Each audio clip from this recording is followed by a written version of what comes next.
Hello everyone, क्या हाल है भाई आप सभी के। उम्मीद करता हूँ काफ़ी अच्छे होंगे। दोस्तों मैं विक्रम सिंह स्वागत करता हूँ आप सभी का अपने यूट्यूब चैनल फोकस अभी पर।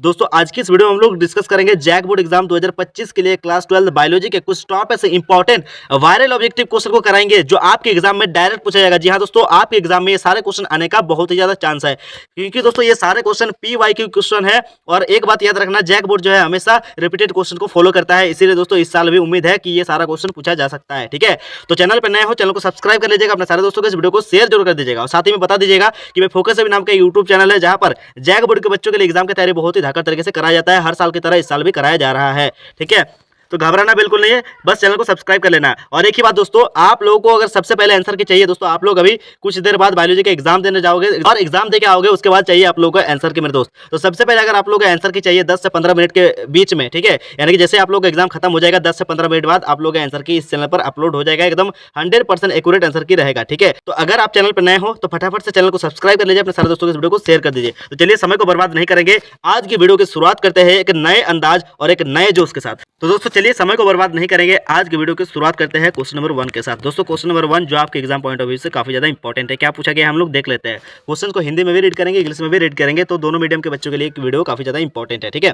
पूछा गया to determine the genotype of a tall plant at F2 Mendel cross the tall plant from F2 with a dwarf plant, this is called a. तो हिंदी में इसका मीनिंग क्या है। F2 के लंबे पौधे के जेनोटाइप निर्धारण के लिए मेंडल ने F2 के पौधे लंबे पौधे का बोने पौधे से संकरण कराया, इसे क्या कहा गया। राइट आंसर इसका हो जाएगा 1 का option number C, correct answer हो जाएगा टेस्ट क्रॉस। ठीक है, अगला सवाल को देख लेते हैं क्वेश्चन नंबर 2। क्वेश्चन नंबर 2 में आखिर क्या पूछा गया है।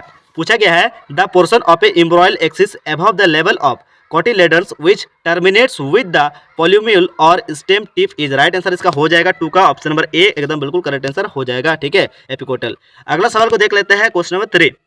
क्वेश्चन 3 में क्या पूछा गया है। पूछा गया है in which phase of the cell division does DNA reflection take place. ठीक है, हिंदी में हम लोग देख लेते हैं कोशिका विभाजन की किस परावस्था में DNA की प्रकृति बनती है। तो किस परावस्था में, किस फेज में DNA की प्रवृत्ति बनती है, प्रकृति बनती है। तो राइट आंसर हो जाएगा option number B, correct answer हो जाएगा, क्योंकि एस फेज में दोस्तों है DNA की प्रकृति बनती है। राइट आंसर हो जाएगा 3 का ऑप्शन नंबर बी। अगला सवाल को देख लेते हैं क्वेश्चन नंबर 4। क्वेश्चन नंबर 4 में क्या पूछा गया है। पूछा गया है which of the following is an example of homogametic. दोस्तों होमोगैमेटिक का मतलब होता है कि मेल गैमेटिक और फीमेल गैमेटिक में कोई अंतर नहीं रहता है, एकदम सेम रहता है। ठीक है, तो किसमें होता है। तो राइट आंसर हो जाएगा 4 का ऑप्शन नंबर सी, एकदम बिल्कुल करेक्ट आंसर हो जाएगा क्लाडोफोरा। तो चलिए नेक्स्ट क्वेश्चन को देख लेते हैं क्वेश्चन नंबर 5। क्वेश्चन नंबर 5 में क्या पूछा गया है। दोस्तों अगर आपको बैकग्राउंड से कोई भी नॉइज अगर आ रही है तो प्लीज उसको अवॉइड कीजिएगा और सिर्फ आपका ध्यान सिर्फ क्वेश्चन पे होनी चाहिए, क्योंकि आपके एग्जाम में ये सारे क्वेश्चन पूछे जाने का काफी ज्यादा संभावना है। ठीक है, क्वेश्चन 5 को हम लोग देख लेते हैं क्या पूछा गया है। पूछा गया है virus infected cells secret proteins called dash which protect non infected cells from further viral infection.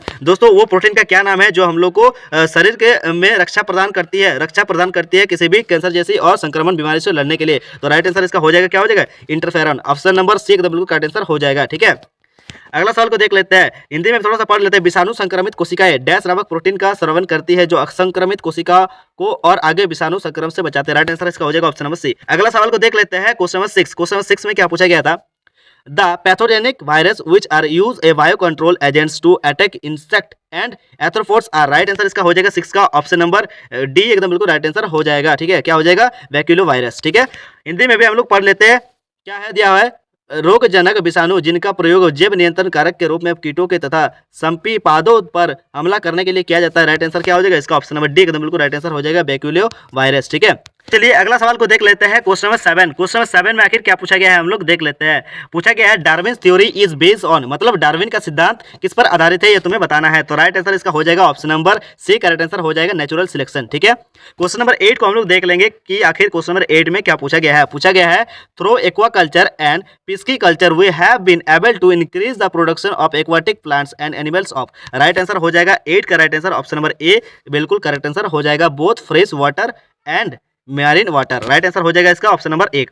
ठीक है, हिंदी में भी हम लोग पढ़ लेते हैं। जल कृषि एवं मत्स्य पालन के द्वारा हम डैश पादपों तथा जंतुओं के उत्पादन को बढ़ाया है, लवण एवं अलवण जलीय दोनों को। ठीक है, तो राइट आंसर हो जाएगा ऑप्शन नंबर लिए। अगला सवाल को देख लेते हैं क्वेश्चन नंबर 9। क्वेश्चन नंबर 9 में आखिर क्या पूछा गया है। पूछा गया है plasmids are extra chromosomal genetic material of which of the following. Hindi में भी हम लोग देख लेते हैं प्लाज्मिड निम्नलिखित में से किसके बाह्य गुणसूत्रीय अनुवांशिक पदार्थ है। राइट आंसर हो जाएगा 9 का right answer option number D, correct answer हो जाएगा बैक्टीरिया का। ठीक है, अगला सवाल को देख लेते हैं क्वेश्चन नंबर 10, क्वेश्चन नंबर 10 में आखिर क्या पूछा गया है? क्वेश्चन नंबर 10 में पूछा गया सवाल है, what is the percentage of photosynthetically active radiation in the incident solar radiation? तो कितना परसेंट होता है? राइट आंसर हो जाएगा option number C, correct answer हो जाएगा 50%। ठीक है, अगला सवाल को देख लेते हैं। क्वेश्चन नंबर 11, क्वेश्चन नंबर 11 में पूछा गया सवाल है, how many species of organism in the world are endangered? मतलब दोस्तों हिंदी में देख लेते हैं इसका, विश्व में जीवों की कितनी प्रजातियां विलुप्त होने के कगार पर है? तो राइट आंसर इसका हो जाएगा ऑप्शन नंबर 1, करेक्ट आंसर हो जाएगा 15,500। ठीक है, अगला सवाल को देख लेते हैं। क्वेश्चन नंबर 12, क्वेश्चन नंबर 12 में क्या पूछा गया है? पूछा गया है, which organism infect the root of तंबाकू plant and causes a great reduction in yield? Hindi में भी हम लोग देख लेते हैं क्या पूछा गया है, कौन सा जीव तंबाकू पौधों की जड़ों को संक्रमित करता है और उसकी पैदावार को काफी कम कर देता है? तो राइट आंसर इसका क्या हो जाएगा? Option number C, correct answer हो जाएगा। क्या हो जाएगा? Right answer option number C, Meloidogyne incognita. So चलिए अगला सवाल को देख लेते हैं। क्वेश्चन नंबर 13, क्वेश्चन नंबर 13 में आखिर क्या पूछा गया है? पूछा गया है, at which position in RNA in every nucleotide residue and additional -H group is present in the ribose? तो करेक्ट आंसर इसका हो जाएगा 13 का correct answer option number C, correct answer हो जाएगा 2 पोजीशंस। ठीक है, अगला सवाल को देख लेते हैं। क्वेश्चन नंबर 14, क्वेश्चन नंबर 14 में आखिर क्या पूछा गया है? पूछा गया है, just after implantation which cells of blastocytes differentiate into ectoderm and endoderm? Right answer हो जाएगा 14 का option number A, correct answer हो जाएगा। ठीक है, इनर सेल मास। दोस्तों मैं यहाँ पर ज्यादा एक्सप्लेन नहीं कर रहा हूँ, बस आप लोगों को क्वेश्चन सिखा रहा हूँ और उसका आंसर दिखा रहा हूँ, क्योंकि जैक बोर्ड में हमेशा रिपीटेड क्वेश्चन को फॉलो करता है, इसीलिए ज्यादा डील नहीं कर रहे हैं, क्योंकि समय बहुत ही कम है मेरे दोस्त। ठीक है, तो दोस्तों चलिए अगला सवाल को देख लेते हैं। क्वेश्चन नंबर 15, क्वेश्चन 15 में पूछा गया सवाल है, for initiation of protein synthesis ribosome binds to the dash codon of messenger RNA? Right answer हो जाएगा 15 का option number A, correct answer हो जाएगा। ठीक है, AUG। ठीक है, चलो अगला सवाल को देख लेते हैं। क्वेश्चन नंबर 16, क्वेश्चन नंबर 16 में पूछा गया सवाल है, who propose the embryological support for evolution? Right answer इसका हो जाएगा 16, correct answer option number D, correct answer हो जाएगा। ठीक है, आओ अगला सवाल को देख लेते हैं। क्वेश्चन नंबर 17, क्वेश्चन 17 में पूछा गया सवाल था, the sequence of nucleotide in the template standard of DNA? ये कुछ दिया हुआ है, what will be the sequence of the nucleotide in the messenger of RNA? Right answer इसका हो जाएगा ऑप्शन नंबर क्या होगा? 17 का right answer option number D, correct answer हो जाएगा। ठीक है, आओ अगला सवाल को देखते हैं। क्वेश्चन नंबर 18, क्वेश्चन नंबर 18 में आखिर क्या पूछा गया है? क्वेश्चन नंबर 18 में पूछा गया है, which of the following fitness is also known as Darwin fitness? Right answer हो जाएगा 18 का क्या हो जाएगा? Option number B, correct answer हो जाएगा रिप्रोडक्टिव फिटनेस। ठीक है, अगला सवाल को देख लेते हैं। हिंदी में भी हम लोग पढ़, निम्नलिखित में से किस योग्यता को डार्विन योग्यता, डार्विन फिटनेस भी कहा जाता है? राइट आंसर हो जाएगा ऑप्शन नंबर बी, जनन योग्यता। ठीक है, अगला सवाल को देख लेते हैं। क्वेश्चन नंबर 19 पूछा गया सवाल है, which of the following statement is not true? Right answer इसका हो जाएगा 19 का option number B, correct answer हो जाएगा species diversity decrease as we move from pole to equator? जब हम लोग पोल से इक्वेटर की ओर आते हैं तो क्या होता है? ये डिक्रीज होता है। राइट आंसर हो जाएगा ऑप्शन नंबर बी, एकदम बिल्कुल करेक्ट आंसर हो जाएगा। ठीक है, तो दोस्तों चलिए अगला सवाल को देख लेते हैं। क्वेश्चन नंबर 20, क्वेश्चन नंबर 20 में पूछा गया सवाल है, according to central pollution control board which particular size in micrometer is harmful to human health? Right answer इसका क्या हो जाएगा? हम लोग देख लेते हैं, हिंदी में भी पढ़ लेते हैं। केंद्रीय प्रदूषण नियंत्रण बोर्ड के अनुसार किस व्यास के आकार माइक्रोमीटर में एक कणकीय पदार्थ मानव अवस्था के लिए नुकसानदेह है? राइट आंसर इसका हो जाएगा option number D, correct answer हो जाएगा 2.5 और लेस। ठीक है, तो दोस्तों चलिए अगला सवाल को देख लेते हैं। क्वेश्चन नंबर 21, क्वेश्चन नंबर 21 में पूछा गया सवाल है, thermostable DNA polymerase has been isolated from? Hindi में भी हम लोग पढ़ लेते हैं। पूछा गया है, ताप स्थायी डीएनए पॉलीमरेज डैश से पृथक किया जाता है? तो किससे किया जाता है? तो थर्मस एक्वाटिकस से किया जाता है। राइट आंसर हो जाएगा option number B, correct answer हो जाएगा। ठीक है, अगला सवाल को देख लेते हैं। क्वेश्चन नंबर 22, क्वेश्चन नंबर 22 में पूछा गया सवाल है, which of the following is an antibody against allergy? Right answer हो जाएगा यहाँ पर 22 का right answer option number B, correct answer हो जाएगा। ठीक है, अगला सवाल को देख लेते हैं। क्वेश्चन नंबर 23, क्वेश्चन नंबर 23 में पूछा गया सवाल है, the conversion of milk into curd increase its nutritional ability due to increase in? Hindi में भी हम लोग पढ़ लेते हैं, थोड़ा सा लिखा गया है, दूध के दही में रूपांतरण से इसकी अच्छी पोषक क्षमता डैश में वृद्धि के कारण होता है? तो किसके कारण होता है?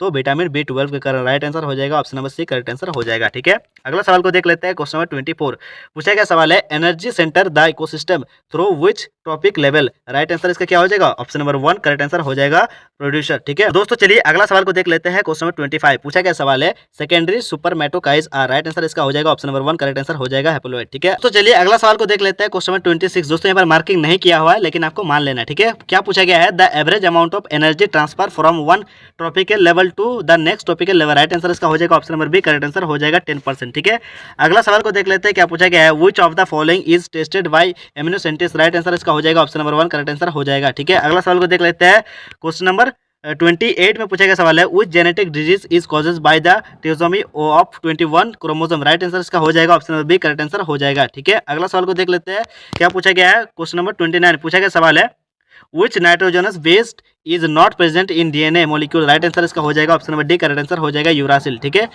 दोस्तों, चलिए अगला सवाल को देख लेते हैं। क्वेश्चन 30 जो इस वीडियो का लास्ट क्वेश्चन है और आपके एग्जाम पॉइंट ऑफ व्यू से काफी ज्यादा इंपॉर्टेंट है। पूछा गया सवाल है the number of ovum produce from one primary oocyte is. Right answer हो जाएगा क्या हो जाएगा ऑप्शन नंबर 1 करेक्ट आंसर हो जाएगा। ठीक है 1।